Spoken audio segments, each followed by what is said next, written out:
welcome everybody to episode 95 of the Misspelled Podcast. 95. It's a new year, 2023. Happy New Year to everybody. Hope everybody had a great holiday. Got through it, not too hungover today. We're gonna wait for Matt to join us, and then we're gonna talk Glass Onion, the Knives Out sequel. Should be a good one. I loved the movie. Spoilers, it's a good movie, so we're gonna talk about it. And dive into what we did over the New Year's and our break, and talk a little bit about the next couple of weeks of the pod, because this is one of the last ones to ever be on Instagram. Here's Matt.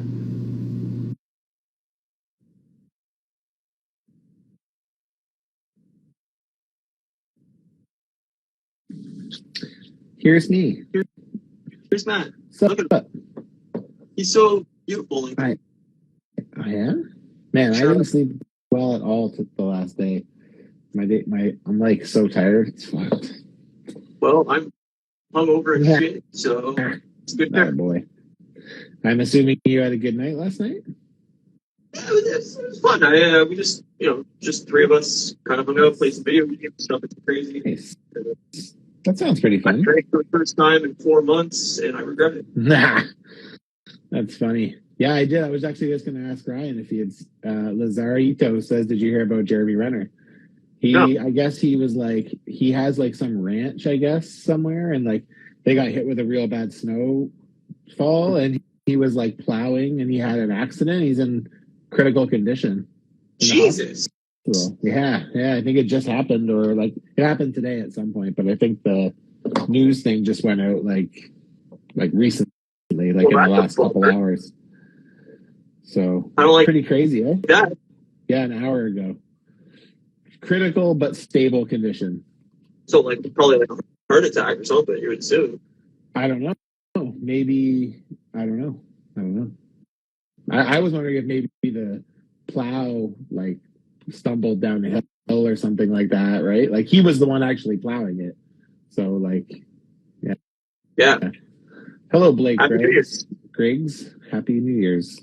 Happy New Year's, right? Yeah, you too, buddy. Cheers. I hope everybody had a great, safe holiday, other than Jeremy Renner, who currently did not have a safe holiday. It's not funny, but... No, I mean, that's the scary part, right? It's like, you never know. It's fucking crazy. So...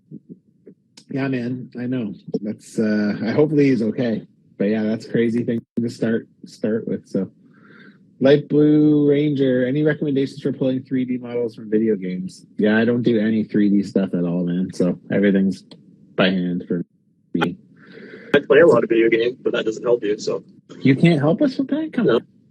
I mean, my art abilities are that of about a 1.5-year-old, so... We hung out with Megan yesterday, Kate's friend Megan, Yep. And she was telling me about, because I was telling her how I want to start 3D designing this year. I want to kind of get into it a little bit, just get my feet wet. And we were talking about realism and stuff, and she's like, oh, there's this art class that you can just drop in at, and she's like, we should all go and do that. That'd be fun. So I'm thinking, maybe I'll do that, because I haven't drawn in fucking forever. I mean, I can't remember the last time. But you are artistic as fuck, so I'm sure you are. I'm not saying that I'm not artistic, because that doesn't make any sense with what I do, but it's just it's not, it doesn't come naturally to me. That's the thing, right? Sure, but you have natural talent in art. You're a musician. You can paint. You can draw. You have those natural abilities. You just don't practice them well enough to keep them honed. Yeah. Even when I was drawing regularly, which has been it's been since high school probably. Yeah. But even when I wasn't good. I was okay, but I wasn't good. So it takes practice, brother. That's all. Yeah, dog. I ain't got time for that. I have no art abilities whatsoever. So I got this really fun figure this week, and I've been playing with it for the last week. That's rad. I know, right? I like it. It's a hefty Nike boy, what up? Happy New Year, brother. Happy New Year, sir. Santa's note checking his list. He's like, you motherfucker. You need a mythical figures like shelf where you got like Jesus. What's the face? Jesus from fucking South Park? No, well that would work too. I was thinking Kevin Smith. Yeah, Buddy Christ. Buddy Jesus, yeah, or whatever. Yeah. Love Buddy Christ. That'd be great. Yeah. Did you guys just stay home for New Year's? Yeah, we just hung out at home, and I mean that's good. I prefer that, right? So yeah. But we hung out at home. I went to my in-laws again. Kate stayed there for the whole week, so I was home for a couple of days without her. Nice. Got a bunch of shit done, which was good. It's like a productive week, but not very relaxing because I was trying to get a shit ton done. So yeah. You know how I roll, baby. I know. You're always a busy boy. I mean, I didn't watch much this week either because work was hell for 3 days, and then I didn't watch it. I did watch a little bit, but I didn't watch a lot. We watched an episode of or 2 episodes tonight of White Lotus again, so picking back up on that. It's pretty good so far. We're going into episode 5, and it's pretty good. So. 10? Hard to say. Not that I'm not enjoying it. It's just like I feel like this is one of those ones that as I told you, right? It kind of starts with like what happens, and then it backtracks until you get back to that point. So it's like we already know that someone's going to end up dead in the water. So I don't know. I don't know how to place it right now because like I said, you're still piecing the puzzles together. It's intriguing enough that I'm like interested. So I guess that's a good sign. Yeah. I mean, everybody raves about it so much that it's like, I don't know. I would like to get into it, but I just haven't had time this week. So yeah. Well, I'll give you another update next week. I'm sure by then we'll either have finished it or gotten pretty maybe close, I'll try to get through it this week. I just I don't know. I've been in a weird mood where like I just haven't been in the mood to do anything really. Like it's just like TV shows aren't scratching the itch, gaming is not scratching the itch. Like it's just like I don't know really what I want to do. So I watched more Friends. That was about it. Nice. I watched some more Always Sunny this week as well, just while I was customizing. I watched a few episodes too. Yeah, I watched the Christmas ones, and then man, Frank coming out of that fucking couch, dude. Oh, so good. God, so fucking funny. The fact that they can get Danny DeVito at his age to do some of this shit is just like fucking wild. I watched the one afterwards too, close to it. I think it was maybe 2 after, and it's like the one where he tries to marry Roxy, the whore or whatever. Yeah. And at the end, and he's like, you serviced, or what do you say? He's like, you serviced my heart, not just my heart, but my crank, or something. Frank's the best. I mean, that show is just too damn good. I can't wait for the new season. I'm so excited. Dude. Yeah, it'll be the first time, like, really, when the season was upcoming, where I have been up to date. So, right, yeah, watching it as it airs or whatever. Yeah, because I was still watching it. I think I was on like season 9 or something when the last season came out. So, yeah, they're definitely slowing down, but I think it's just because like they have other shows going on, and Charlie's doing movies and shit. I definitely get the vibe that Charlie wants to stop. Like he was on Smartless a while ago, and like as season, which one of we're going into season 16, right? Yeah. Yeah. They were, I think, as season 15 was just starting, they were like, oh, so you're going to do another few seasons of Sunny? And he's like, we're going to do 1, and then we'll see. I don't know. I know that they signed I don't know how long they're signed for. Like, a couple of years ago, they signed for a bunch more seasons, but I'm not sure. It might be up to 16. I'm not sure. The thing is like, you could stop, and then you could, like, come back, like, 5 years later, and everyone would still be just as amped. So, like, it's not like it's a... I think the problem is Danny DeVito, right? Like they don't know how long Danny's Yeah, going to be around for. He's getting up there in age, and like Yeah. you know, knock on wood, Danny lasts forever. But like I think they want to kind of you know use him Keep while it they there. have him rather than you know not. But Yeah. I know like Glenn was talking like a few years ago, like he basically look that episode where like he leaves with his like wife or whatever that he had in another city. Yep.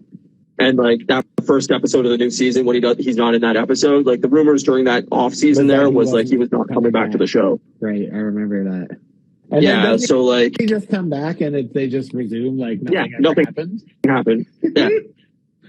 But like the whole off season, he was like, yeah, like I might not come back to the show and like blah blah blah blah blah. So like I don't know if like maybe they're all kind of like, we'll see. But Yeah. I think that's also why they're kind of diversifying like what they do and like all Sure. have multiple shows and all do other things. So that if Sunny ends, they can just you know merge into other things. They But have something on the like something lined up, yeah. but I think I don't know. Like I look at it from my perspective, obviously of like not being an actor or anything, but like it's really just hanging out with your friends and being Yep. creative. And like I think that part's fun. Like I'm sure it's a lot of work and it's tough, Yeah. but it's like I remember like in high school doing media arts and stuff with friends and like making short films and everything like that. And I loved doing that. That was my favorite part of the school was like we just write stupid shit down and then fucking film it. And it was like, oh, this is a blast. Like we're just making each other laugh for hours at a time. Yeah. But I'm sure it's a lot harder at that like level of like, oh, you got to deal with a studio and a production, you know, office and all that kind of stuff, but then a budget and other, you know, whatever. But 16 seasons is nothing to, you know. Well, I think longer than almost they're the anything ever longest. They've been on like the air the longest amount of years, I think, like of all shows, right, or something like that. Sitcoms, Live action sitcoms. They're the longest running, like year wise for sitcoms, but Not like obviously they only do like they only do like 10 episodes a season, so it's like it's not really even close, probably. But like I'm okay with that because it's kind of like South Park too, right? Where it's like you know those earlier seasons of South Park were like 16 to 18 episodes a season, and then it kind of got down to like 12, and now they're kind of at like 6 to 8, and it's like that. Like I think that's funny though. Me too. Well, the thing is even the 6 to 8, there's usually a couple stinkers in the bunch. So it's like, if you were just gonna fill it up with filler and it's all shit anyways, then like I'd rather just get good stuff. You know what I mean? Or like the cult versions of what we're getting. So and like if you look like Curb Your Enthusiasm, right? Like Larry David will like take 2 years off between seasons. Like that's the show that like it's sporadic. It comes back when he feels like doing it, when he has good ideas to make it happen. And I think Sonny could definitely do that. Like you were saying, like, they could take 3 years off and come back and just, we got some great ideas. Like, let's get back to it. You don't even have to give a reason why it's back. You can just pick it up. Like, that's the thing is like, if you can make a character totally change at the end of a season and then just comes back and no questions asked, like you can do anything. They can just show up and the next from the last episode to the next one, they've aged 15 years, and like no one would think anything of it. It's just like, oh, Sonny back. Well, even like the season where Rob's fat, right? Like they don't even touch on it until like halfway through the season of why Rob got fat. Like, and I love that premise of just like that's the one him coming up with the idea of like everybody should get fat during the off season. That's the one I left off on yesterday. Was the one where him and Dennis go to get the blood tests or whatever, and he finds out he has. And he's like, I have diabetes? You stop saying diabetes. So yeah, that show's amazing. So good. Yeah. I've been watching clips online of the podcast and stuff because I usually listen to it. So the show's fucking funny. Yeah, but they're great. They're so funny. Anything else you watched? Yeah, I watched, what else did I watch? I think we talked about what I watched at Christmas, because the last time we were on was right after Christmas, right? Yeah. What else did I watch? There's something else. I watched Glass Onion, which was fantastic. Yes. I'm trying to think of what else there was. I think there was something else, but it's just slipping my mind right now. Oh, I watched The Circle too, the new season of The Circle, the reality show I like on Netflix. Oh, nice. Came out with more episodes. I love that show. I know it's dumb. I love my reality TV. I can't help it. You do love reality TV. There's nothing It's wrong terrible. with that. It's just a train wreck, but it's just something that, like, for some reason just turns my brain off and I can just focus on it, and it's great. Nice. Oh, this isn't really like something I watch, more of just the other day, like I keep getting bugged by YouTube to like sign up for a trial or whatever of YouTube Premium. So they had like a 3-month one the other day. So I was like, all right, let's fucking do this. We'll sign up. So he signed up. Man, so fucking nice to just have YouTube at your fingertips and not have to wait anything. But it's $15.99 a month to keep it. It's way too expensive. What? Just for no See, ads on but YouTube? the problem is they just got the rights. I don't know if it's Canada, but definitely in the States, to football rights next season. Like DirecTV so they gave can up their actually play rights. the games on YouTube? No, for the show, like for the sport, like the actual NFL. Yeah. So games are going to be on YouTube. That's crazy. That's a cool idea, though. So like their like YouTube TV and whatever I guarantee is going to get very pricey, because I think they spent like $3 billion on the rights or something like that, like something crazy. So yeah, Damn, son. so like DirecTV didn't want to pay it off anybody. So like TV's dead now. Like, I mean, nobody's going to pay for fucking satellite or whatever. No, but if you can get your football on YouTube, they're not going to. Especially because there's people who are like obsessed about football, and it's like, you know. Right. Like Canada, I use a thing called DAZN. It's like Canada's version of like Sunday Ticket, basically, where it has every football game. Okay. And it's like $25 a month. So I could see YouTube doing something like that, where it's like, yeah, you can get Sunday Ticket, and it's going to cost you $25 a month. They make like the sports stuff like a different membership, like they may. Yeah. But I think that's where they want to branch into, right? It's like, what happens if all of a sudden you're getting like UFC pay-per-views on YouTube, or like, soccer matches or whatever from like Europe that you can't get it on normal television here. Yep. All of a sudden it's on YouTube, well, the thing is they could still have ad-supported content. There'd be a lot of people, I bet, that would pay to just watch football without the ads. But that's what I think is like, it's like the Netflix model, right? Of like, now Netflix has the ad tier or whatever, and then the ad free tier. And it's like, I could see YouTube doing like, yeah, you can pay $4.99 a month and you'll have ads every hour or whatever. Yeah. I can handle that every hour. That'd be okay. Yeah. I don't know. I mean, they're, like I said, TV's dead, and like Amazon bought the rights to Monday Night Football. So yeah, it's all going to go to those, Google, Amazon, so on and so forth. Apple was in the negotiations. They wanted a piece of it, and they didn't want to spend the amount of money Google did, but guaranteed Apple eventually gets into the mix. Like, so. Yeah, it's interesting. I even look at things like like YouTube when we do live streams and stuff like that. Like when you get into some of those like higher tiers where you're like getting like money for your channel, like they have crazy stuff. Like Kevin had so Toying Around has like emojis. You can have like special emojis for channel members, which I'm like. And there's like, and it's like all the inside jokes from the chat. So it's like, there's so many fucking good ones, right? Yeah. And I just see stuff like that. That's what Twitch has too. You can like gift memberships. So like somebody who's like in the chat can like gift X amount of memberships out to random people who are there who aren't members to kind of like get the experience for like a little bit. Like, it's just like, I love shit like that. And they have like raids where you can like send, like if you're in a live stream, doing a live stream and you're closing down and your friend's doing one next or like on right now, you could just like have this option to like send everybody there. Yeah. It's all taken from Twitch. Like Twitch had all this stuff. That's so cool. And then when YouTube really wanted to get into gaming, that they started doing all this stuff. Yeah. But yeah, it's great. Like I would love to get to those type of tiers where like, you can recommend people to go to other channels. You can, send people to other channels. You have all your, regular, chat people, get all the inside jokes and can use the emoticons as, part of the joke type thing. Like, I love that stuff. Yeah, me too. Which, it's fun. Speaking of which, is that next week? No. Following week. So next week will be our last episode on Instagram, and then we are moving full time to YouTube. Get the good mics. Yeah, Good we're gonna cameras. use mics. I got a new lighting, so that's probably why I'm brighter right now. Is because I'm trying out my new light. It looks like it's like outside, inside. Yeah, it's. I feel like I'm looking into the sun. Yeah, you got a ring light.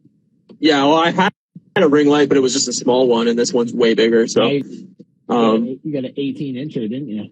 it's huge. It's massive. Yeah. So I have two now, so it should work. But yeah. It's definitely a lot significantly brighter. Yeah. So, well, for sure. Not next week. Next week, our episode will just be, I don't know, whatever. We'll shoot the shit and fucking talk about our time on Instagram and our last episode on Instagram. And then we're going to move to YouTube the following week. But the problem is the Last of Us show isn't on till Sunday nights.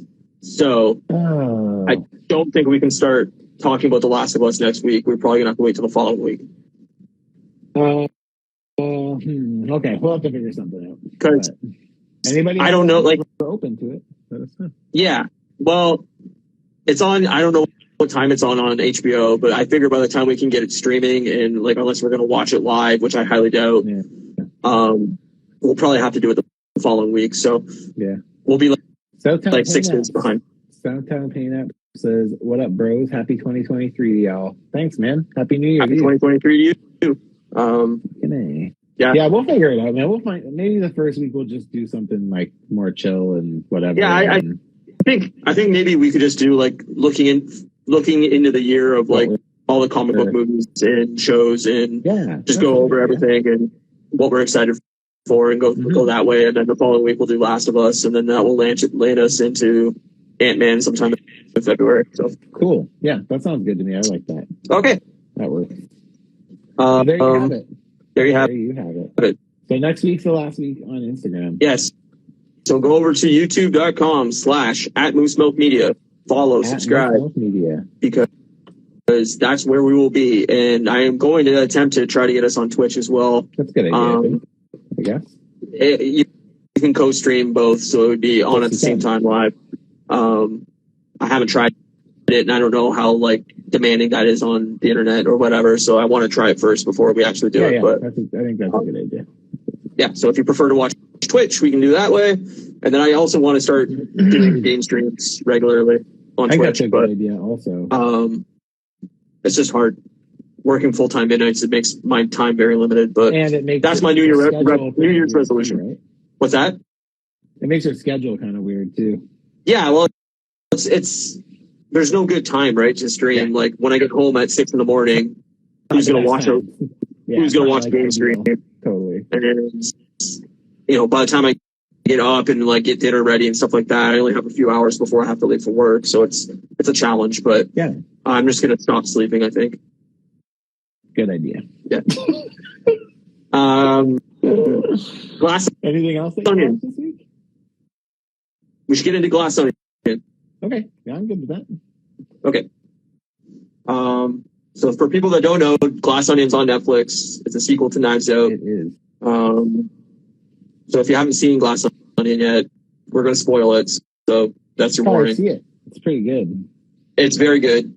I liked it more than Knives Out. So yeah, I kind of did too. But I need to like rewatch Knives Out, I think, because I would like to rewatch it too. I should. I wanted to. I just didn't have time. Yeah, but I wanted to. I have to say, maybe this week I'll rewatch it. But I love Knives Out. Like I thought it was a really, really good movie. But I thought this was funnier. I don't know. I liked it a lot more. So characters a lot. I thought the actors in it were really good, and I thought all the characters were pretty interesting, and I like how the story kept tying together. And it was pretty. So it's on Netflix. It was just, if you have a Netflix membership, go watch it. Yeah, I agree. Definitely watch it, or let us spoil it for you and then go watch it.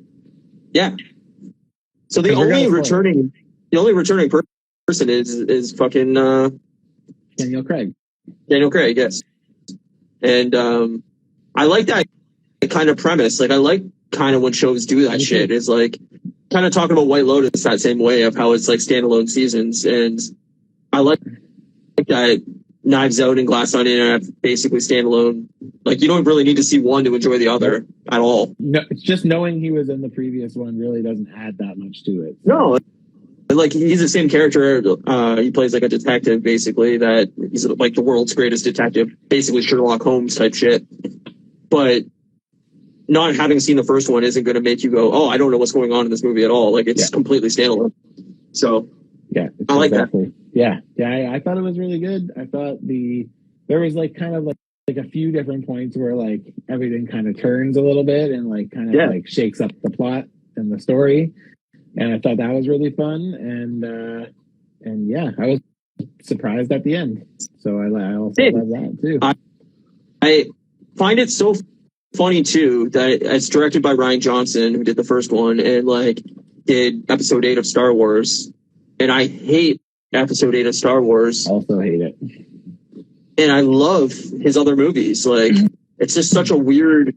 Generally, like when I really like a director, like. Most of it, like mostly their entire movie catalog, I'm like, oh, I love his stuff. Like, I love Tarantino. I love almost every Tarantino movie. Like, and to him, it's like he did a movie that I absolutely despise, but I love fucking Knives Out and Glass Onion. Yeah, are those the only two movies that he's like he really? Or? Did Looper, I think too. Oh yes, that's right. Yeah, Looper, I think was his first big movie. Okay. Yeah, he did a few other ones. I remember liking Knives Out a lot when I saw it. I remember those kind of movies generally aren't really like something that catch me though. I can't remember why. I think maybe you were the reason why I saw Knives Out. I think you kind of like came like pretty highly recommended by you. I think I didn't see it when it first came out. I saw it when I went to streaming. Yeah, so I was like kind of late to the game with it, but. I did really like it, but yeah, I should probably try to watch it again this week sometime and see, because like honestly, like I remember liking it, but like that's almost it. Like that's pretty close to it for me. Yeah, I mean, I don't remember it that well. It's very like tonally different. Like Knives Out is very I don't know. I feel like it's a lot more serious at times than this movie. Like this movie was like made me laugh a lot. Yeah, this one had some fun stuff in it. I like Dave Bautista's character. I was just gonna say that Dave Bautista like fucking knocks it out of the park in this movie. Yeah, I think he was great. Yeah, so good. He needs to be in more things. Like I think he's a great actor. I do too. Yeah. I wish they would give him more roles, like less like Drax-like though, right? Like I even found this one was a little Draxy, and it's like not that he doesn't play it well; he plays it fantastic. So it's like that's fine. He's good at that. I don't even know what you'd call it, but that like oblivious goon, like like he's not smart, but he's like witty. I don't know. It's good. But yeah, it definitely has like Drax undertones in it. But I thought he was great in it, and I loved Ed Norton in it too. Like I thought Ed Norton was great in it. Yeah, man, I guess I love Ed Norton. He looks pretty old. Yeah, he does. Well, I mean, he probably is. I think he's probably in his 50s. No, yeah, he's in his 50s. Yeah, but he just looks older than I expected him to look. I guess.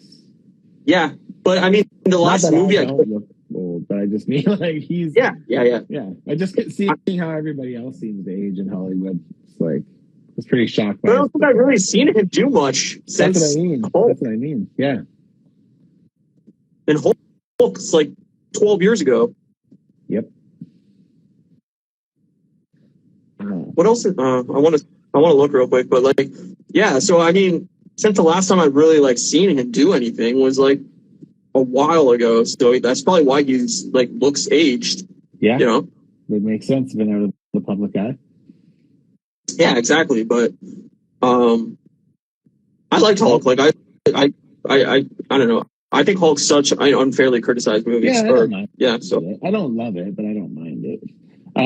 Did you hear that there's a rumor that they're trying to get Edward Norton to come back and play Bruce Banner in Secret Wars? Did you see that? That'd be awesome. I didn't see that, but I think they should bring back everybody in all the Marvel stuff that was like any time before the MCU really kicked off. I think bring back Nick Cage as Ghost Rider. Who cares? Like it's funny. Yeah.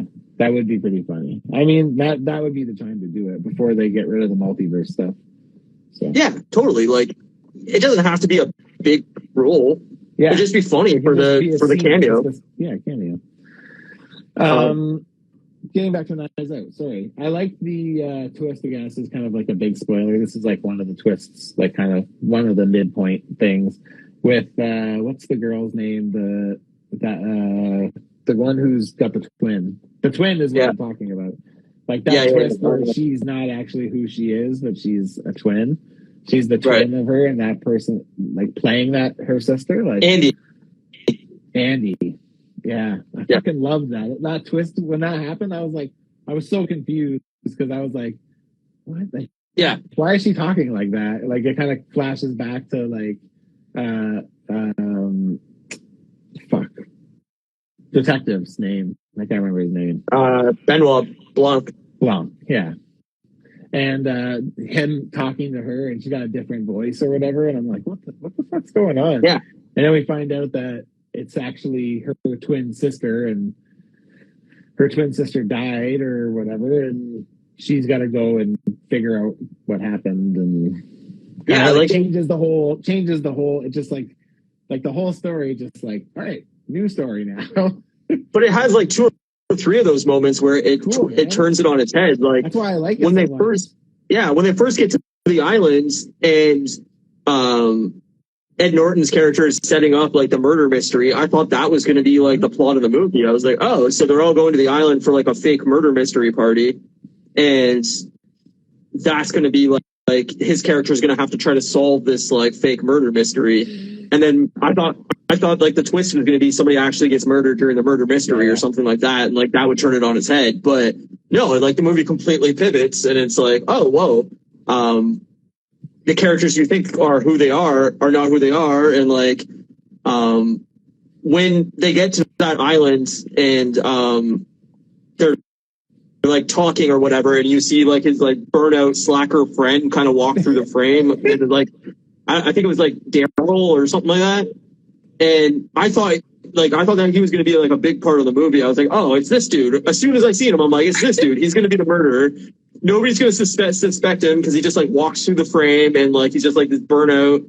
And I'm like, it's this dude. And then like he's never part of the movie again, really. Yeah, well, he just keeps walking in. That's the thing that was funny about him is he's clearly like a stoner, and he just walks in and he's like, what?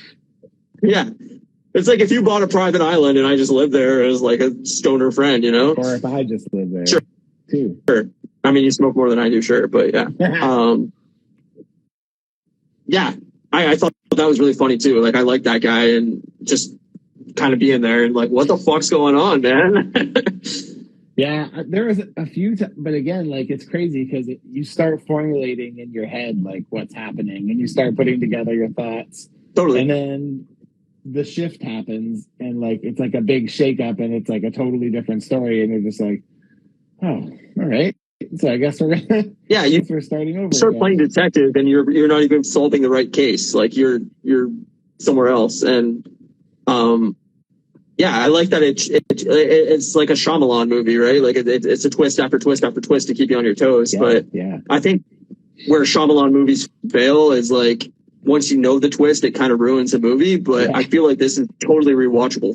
Oh yeah, I think I could see myself watching this again. Like I said, now I really want to watch Knives Out again. So yeah, that'll probably trigger a rewatch this week sometime, probably. So, I also liked that the fake murder mystery party that Ed Norton had came up with was so easily figured out by Daniel Craig. Like instantly, he's like, okay, well, I know what happened. Yeah, that part was funny too. It's funny because as we started seeing it happen, you can see Edward Norton's face change, and it's just like, oh my god, he actually is guessing this. Yeah. But even at that point, it was like, here's your first shift. It's just like what you thought was happening is not actually happening. No. And like the premise of using like COVID as a reason that they're all on this like rich island is brilliant. I love that.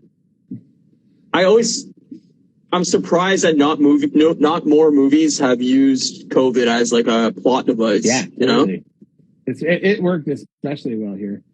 Big Troy's Toys and Collectibles says Glass Onion was nice. Yeah, we both really liked it a lot. It was fucking good. And I love the look of the island too. Like it was beautiful. The actual like house with like a glass onion or whatever on, like it looked really cool. I was like, this is awesome. Like There was lots of Um, cool parts. I like the part where they were smashing all the glass on the table. That was like, I totally. was like, man, I want to do that. Yeah. Yeah. I like too that like Dave Bautista is like a men's rights activist on YouTube and Twitch. Like it's just turning it completely on its head of what it would actually, you know. I mean, it's so ridiculous. I love it. A men's rights activist. It's like me starting a channel about like white men's rights and you know, like it's just fucking. It's funny. It's funny. Yeah, I love it. It's pretty funny, man. That's fucking good. So yeah, all in all, I think it was really fucking good. I liked it a lot. I agree. It definitely has. You could rewatch it again, and it might even be more fun to like try to catch things.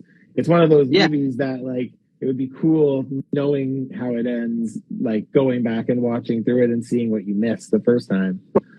You know, totally. And a like lot of things that you catch that you didn't notice that you were like, oh, that's kind of cool. But like the entire cast is great. Like They're Janelle all Monáe is good. great as the twins. Janelle Monáe, Fucking- that's who I was trying to remember who it was. Kate Hudson's great. Kate Hudson like is awesome. Jessica Henwick's in it. She's great. Yep. Fucking What's the girl?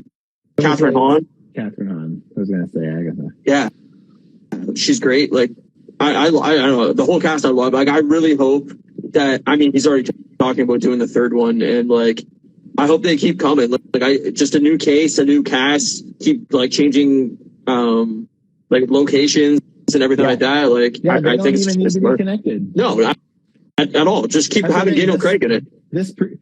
Even if you didn't, though, like again, No. Daniel Craig being in this and being in the first one, it made no difference really. No, he could but have just I like showed the up and been idea. the world's greatest detective, and that would have been good enough. Like, I like the idea of keeping it like changed in a way where like it'd be totally interesting to have, like the third one, Daniel Craig's the one that's murdered at the beginning of the movie or something like that, and then that they're would trying be to solve cool. that murder, like turning that on really its cool. head in that way, or like I don't know, like you can keep Or doing it in that way where he's or him being the murderer, and like, right. yeah, It's what I've being always said able to about hide it in sight because he can outsmart everybody. totally. It's what I've always said about Scream is like I think they would have been so smart in like Scream 3 or Scream 4 of really changing that movie on its head and going like, oh, the murderer or the killer survives, Ghostface survives, or Ghostface is one of the people you thought were a hero, and you know it's Sydney, it's you know, whatever, Courtney Cox, like whoever. Like it would have been so much more interesting of like all these murders are just driving somebody crazy, and then they become the murderer, and like seeing Daniel Craig be like, I've seen so much crime and murder, like finally he just breaks, you know, and he's the murderer. Like that'd be great. That would be cool. That would be really cool. But maybe we'll see, because he is supposed to do a third one, right? he signed a 2-picture deal, I think, with Netflix. So I think the third one's direct to Netflix as well. Unfortunately, that whole thing with Netflix really hit their box office, eh? Because they were only in theaters for a week or 2 weeks. Yeah, I think he like Netflix paid for the movie, right? Yeah, so I don't think like, but still, what a missed opportunity! Like, yeah, to me it should have been. That would have been in the theater for over Christmas. That would have made money, especially for sure. Especially when the word of mouth started getting out about it. Well, that and like, there's nothing out. Yeah. Like Avatar's out. That's why Avatar's still making money, is because there's literally nothing else to see. Good point. Yeah, usually like, this time of year is like there's lots of options. Christmas Day is usually like a big blockbuster or like some big movie, and like January is usually like the dumping grounds of like, oh, we know this movie's gonna bomb. We're just getting it out of the way in January. Yeah. And like this year, there's just nothing. Yeah. Like the first big movie. Well, even if you look at the output from last year and the couple of years prior to what was there before, like there's, you know, we're getting a fraction of what we were getting. Oh, before, totally. Right? But especially because now the reality of losing out in a cinema is far more likely than the success. Totally. Right? Like, yeah, I mean, I think if you're not like these $200-300 million movies, I think it's really hard for you to make money. Like, I think the age of like a $10 million comedy coming out, or like a small horror film coming out, like it just doesn't happen anymore. These movies go directly to streaming services, and like that's where they live now. And I think it is a mistake that Glass Onion didn't have like a theatrical run. I think if it was out for a month and then hit Netflix, Yep. I think it would have made probably $100 million just in its theater run, and then so, boom, you get your numbers on Netflix anyway. But because Glass Onion did pretty well, or Knives Out did pretty well. I think it did pretty good. So Netflix bought the two movies for almost $500 million. So there's no way that this movie cost $250 million. No. Its budget was $40 million. So right off the bat, it made like almost $200 million just from Netflix buying it. That's crazy. And it made $15 million in its box office run. So in that week, it made $15 million. So it's just bonus. They probably don't even care. That's crazy, man. But see, like Netflix has to do this to keep user base, right? Like, and there's a world where like I don't know what the right release schedule is. Like, if it's day and date theaters and Netflix, does anybody go to the theaters to see the movie? I don't know. And like vice versa, are you mad that you paid $20 to go to the theaters when it's free on Netflix in a month? Right. Like, I don't know what the right way to release things is now. Like for me, I prefer to just watch it at home at this point. Like, I think for me, the theater experience is kind of dead, where I'm sick of sitting beside annoying people. Yep. It's way overpriced, and it's annoying for me to have to like get a group of people together to go see like a 3-hour film. Like, it's just a big to do. Instead, I'd rather be like, oh, it's my day off. I'm going to watch Glass Onion at 2 a.m. at my house, comfortable, and no pants on, petting your dog. Exactly. And like, I can pause the movie and go pee. Like, I don't want to, but like, that was my problem with Avatar, right? It's like 3-hour movie. Miss stuff. I had to get up and pee, and like, I didn't, but like, that's the thing. And like, if Avatar 3 comes out and it's fucking 5 hours, like, I'm not doing it. Yeah. I would just piss on the floor. Yeah, well, at that point, yeah, I will. They should understand the 5-hour movie, that's on them. Well, I don't know. I don't know what the right way to release movies anymore to make them make money. Like, I think we're in a weird time right now. That's why, right? I think they haven't figured it out yet. It's weird because we were talking about like food, like dinner and stuff, right? And like Kate's parents just went to Windsor to visit for a week, and they came back and they're like, "Yeah, the thing we noticed the most about prices difference between Windsor and Vancouver is like restaurants." She's like, "We were so surprised at how cheap restaurants are in Ontario versus BC. So like our restaurants are like crazy expensive, but like the thing is like it's kind of becoming one of those things where like dining out isn't like a thing that you do like weekly anymore. It's like a special occasion, kind of thing, right? But do restaurants survive on that? Well, the restaurants here are always busy, but like that's what I mean is too, right? Like where they're at, and but like that's what I mean about theaters, right? Yeah. Do theaters survive if there's only 12 big budget movies a year? No, I don't think so. Either do I. And that's what I mean is like, do restaurants survive if everybody has that mentality of like, oh, we're only going out for like birthdays, anniversaries, whatever. Yeah. So you go to a restaurant 6 times a year instead of once a week. Yeah. I don't know if everybody has that mentality, maybe, but I don't go to restaurants at all anymore. Like, fuck that. I find Ontario restaurants super expensive. Obviously, it's cheaper than Vancouver, but like, yeah, I wouldn't go to restaurants at all if I lived where you live. So, I don't know. Tonight we got Chinese food. I mean, we got a decent amount. We got like 2 chicken things and chow mein and wonton soup, and I think that was it. And it was like $75. Yeah, it's a lot. Pretty expensive. Yeah, no, like, I don't know. I think like there's a new show on Netflix called Kaleidoscope. Okay. I haven't watched it yet. My friend Brian was texting me about it. I think it's like 8 or 9 episodes, but you can watch them in any order. Like that's the whole point of the show. Yeah. And you get a different. The stories unfold differently depending on how you watch it, right? Right. Yeah. So there's like apparently like hundreds of different orientations of the show where the story's going to unravel differently depending on what order you decide to watch it in. And I think cool things like that is how you differentiate the theater experience versus the home, like doing weird shit, interactive shit.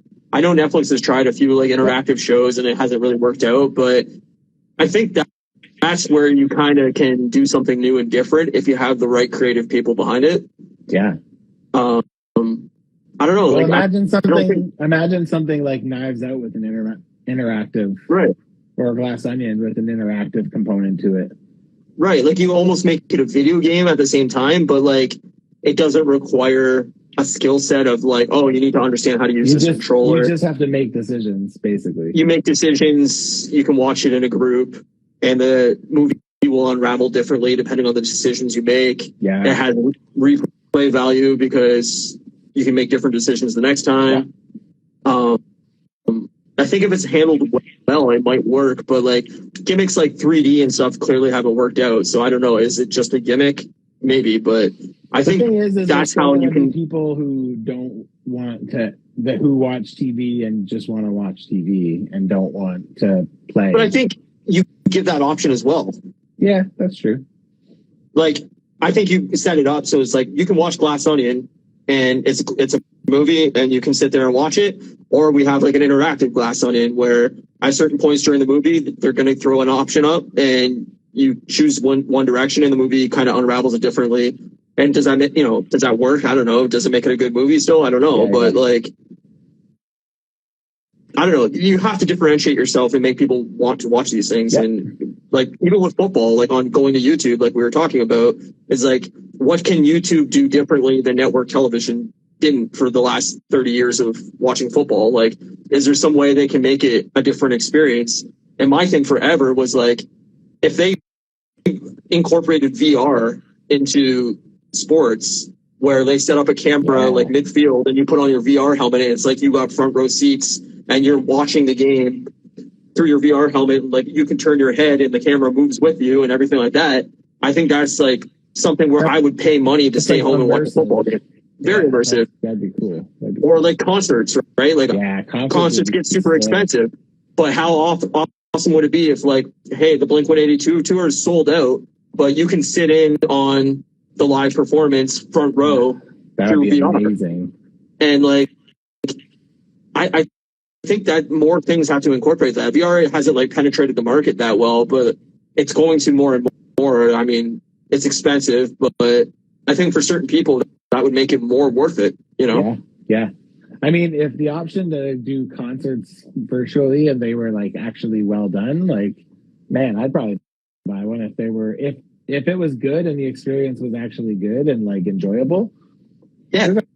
There's a lot of bands that I would love to see, like, again, that like I don't necessarily need to have an experience in like a concert setting. Like I could just, I just want to see them play songs again, right? Like there's still bands I would want to see live, I'm sure, but and as long as you don't make it cost like too much money, like if it was like $20 a ticket or something like that, then I think I would do that a lot. Yeah. Or UFC fights, like get close up, watch the fight. Like it'd be a really cool way to experience, or like even museums and stuff like that. Yeah. Like, hey, I'll never get to go to Italy to see this museum or whatever, but I can do it from home and have that. Right.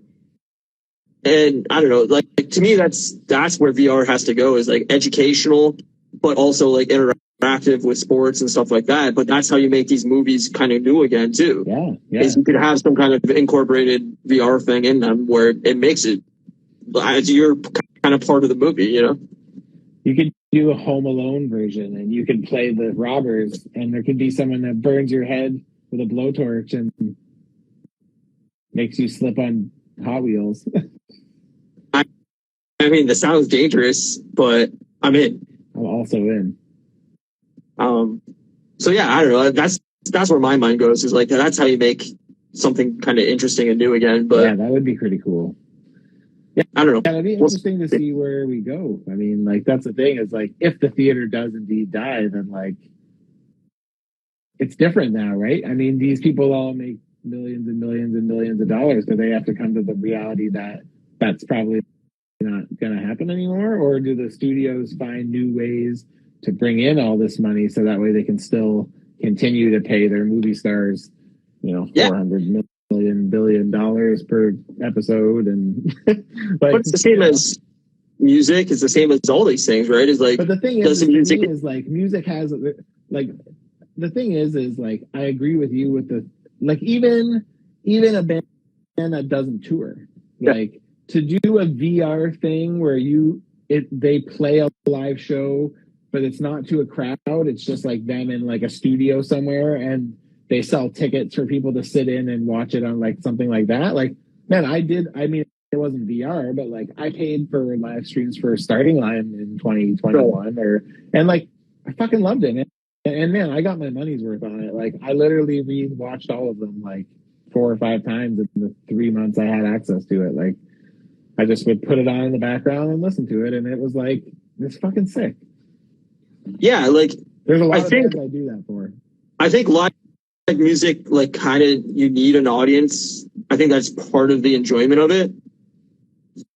So, like, I think you have to have like a live audience at the show as well. But like, I think if you didn't want to do like a massive tour of like, oh, we're hitting 75 cities in the span of 6 months or whatever the fuck it is, and instead you're doing like 10 major cities, but you're having this like VR component where you can have people jump in city to city or whatever, it saves you money on touring, and it gives you a limitless amount of people that can sit in on the show, where the venue might only sit 3,000 people, but you could have 25,000 people paying tickets to watch it online or whatever. Like, I think it could change that, and I wish like bands and movies did more like interactive type things where, like, to watch a band, like, how do they get this song from A to B, like from start when they start writing it to like the actual album version you're hearing. Is like, I would love like behind the scenes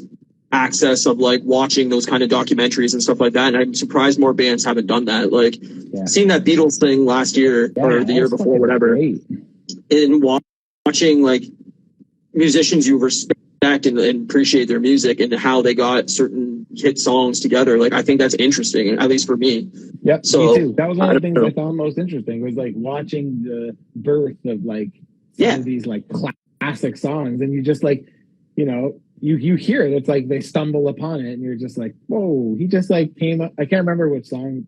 I think it was "Get Back." I think in that one, where it's like McCarthy is like figuring it out basically, and then he kind of gets it, and it's like, oh my god, that fucking gives me goosebumps. Like, McCartney is so cool, fucking brilliant, and like, and that's what I mean is like, imagine like Paramore did that for their new album. Was like, you gotta kind of like hang out with Paramore and watch like their process, and like, it doesn't have to be every track on the album, but like self-titled, right?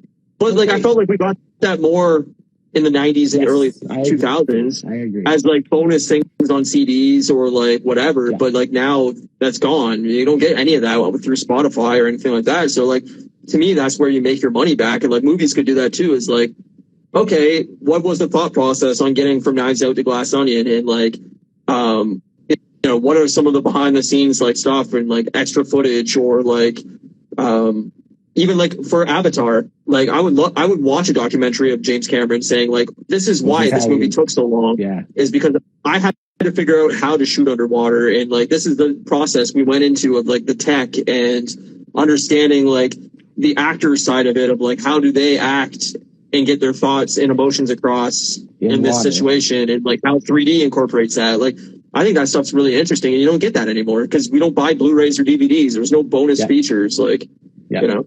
I don't know. I don't because like, I think there is an audience for that, but it's like, I'm not that person. Like, I thought I would be even with like the Marvel stuff, right? Because it's like they do those Marvel Legends things on Disney Plus that kind of talk about what to kind of expect about the character and blah blah blah, and then they'll sometimes do the making ofs at the end, and I just like, I don't know, they don't really appeal to me that much. But I find the Marvel ones though are very much like the history of the character more rather than like the Marvel this is Legends how we got this. yes. And like like even things like The Mandalorian at the end when they did the behind the scenes thing or whatever. Like, right. I mean, I watched it, but it was just like whatever. Like, I wouldn't watch it again. I feel like there's a way to do it that makes it interesting, and then there's a way to do it that makes it feel like it's advertising to you. Yeah, I feel like there maybe needs to be like a connection to it for me to want to watch more. Yeah, well, for sure. I think Like- you have to have an interest in it. Like if it was something on, I don't know, I can't think of anything off the top of my head. Like Cars, it was like the behind the scenes manufacturing of this classic car. I'd be like, I don't give a fuck. I don't care about cars. Like that doesn't interest me.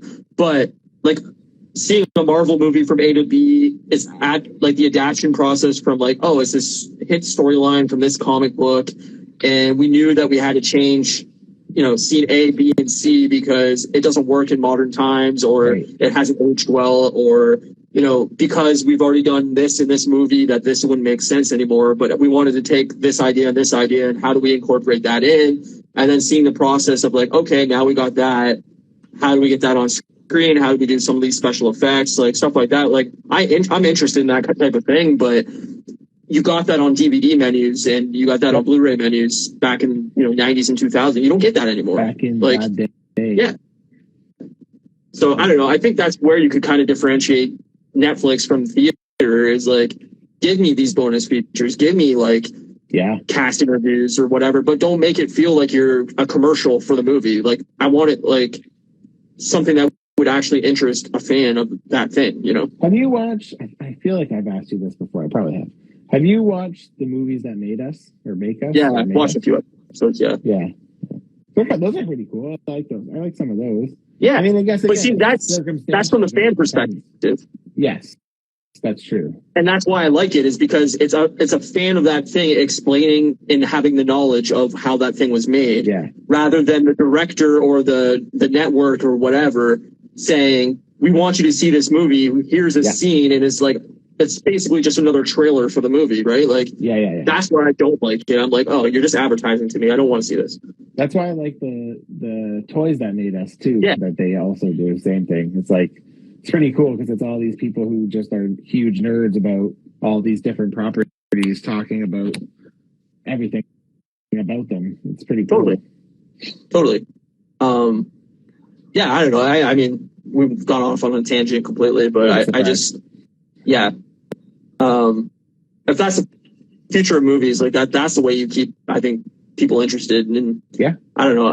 Does it make money? Does anybody care? I don't know. Who Maybe knows? I just care. I don't know. Yeah, who knows? I mean, the thing, like I said, I definitely think there is a market for that for some people, but I think there's a lot of people who also just don't care. So, Yeah. Well, I mean, you're seeing that. There might be a lot to invest in something because, like, thing is to shoot a behind the scenes, you have to be shooting as it's being made, and it's like, how much do you invest in something that, like, say it comes out and it's a total fucking flop? Then it's like, are you still continuing to invest to make the documentary of Flop City Part 2, or like, you know what I mean? Like, I've seen that movie.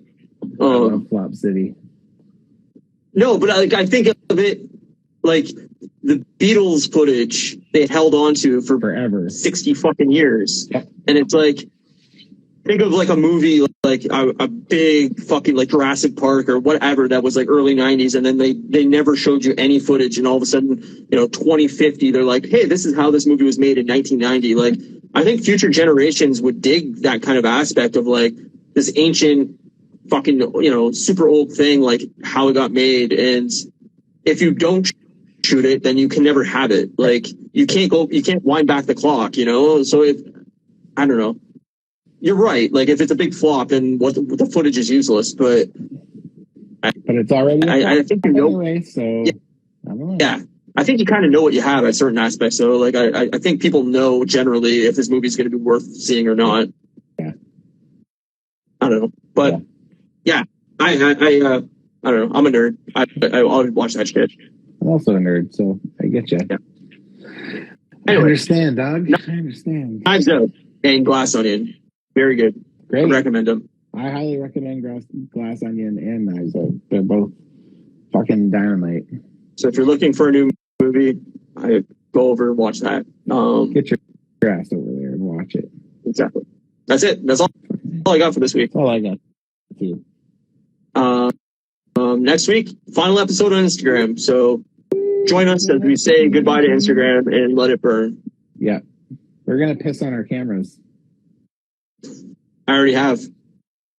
And the following week will be on YouTube, and we'll see how that goes. It might be a dumpster fire, but it will be fun. And so. to celebrate our move to YouTube, we're going to piss on our cameras.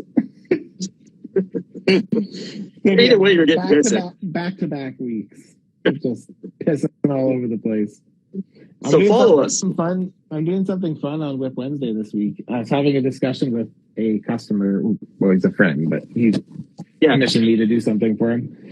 And he was trying to ask me like the process. And I was like, I've never really gone through like my process of like taking a commission, how I charge, how I do this. And so this week's episode is going to come with like a theme. I'm going to actually like go over the process, you know, what I look for in commissions. Because last week I took on 3 new commissions for next year. So, or this year, I guess. So yeah, so I'm gonna that sounds probably go super interesting. Yeah, so I'm going to kind of go over how it starts, where I place it on my to-do list and gather all my pieces. And yeah, so I'm excited. That sounds awesome. Sounds like it might be, I don't know, could go, I guess it depends how prepared I am. So, but yeah, I'm excited because like a lot of it just comes natural to me. So I just do it. So maybe. Yeah, but I think that's interesting. Like this is what I mean is the behind the scenes type footage, right? Like, well, that's what it came to it because I was telling him, he's like, it's so interesting the way you kind of think about this. And I'm just like, maybe I'd make a good it's show. Like the average person doesn't have that experience. They don't know like the creation side of it or the choosing side of it or anything like that. So like, to me, that's interesting. Yeah. So I'm pretty excited. So I'm going to be doing that on Wednesday.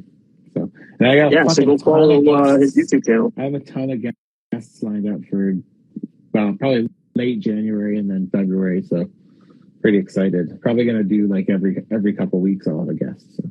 When I take my next vacation, I'll let you know, and I'll definitely come back. For sure. That'll definitely be happening. I wanted to say probably March. Cool. I wanted to wait till May, but I don't think I have 5 months in me without a vacation. Yeah, I understand that for sure. I got to figure out when to take mine still. Yeah, well, one of these days I might just rage quit anyway. I'll be coming home at some point this year. Well, I would hope so, but yeah, I'd like to come out there and visit you too. I just don't know if we can ever find the right timing. But well, we can discuss. So I have to start figuring that stuff out pretty quick here because I have to give my vacation schedule at the end of January. So, and I'd still like to do Fan Expo in August, but I don't know if we can fit that in. Maybe I'll try to aim to come home like that week or something. Maybe we'll try. Yeah, maybe it'll be late August. Yeah, I don't really give a shit. That's fine. Okay. We'll talk, but. So follow at Customs by Matthew on YouTube. Go to his YouTube channel and subscribe because that sounds like an excellent Whip Wednesday episode. Thanks. You can find me at Moose Milk Media on Instagram, and my YouTube channel as well is at Moose Milk Media. We'll be there for the next few episodes, so definitely subscribe now. Get in there. Yeah, and you can get the podcast on any podcast service you want. It's available everywhere. So if you enjoy this dumpster fire, just go over onto Spotify. And thanks everybody for swinging by, and we will see you next, Saturday? Are we doing Saturday next week? Saturday. See you, buddy. See you, man. Have a good night. You too.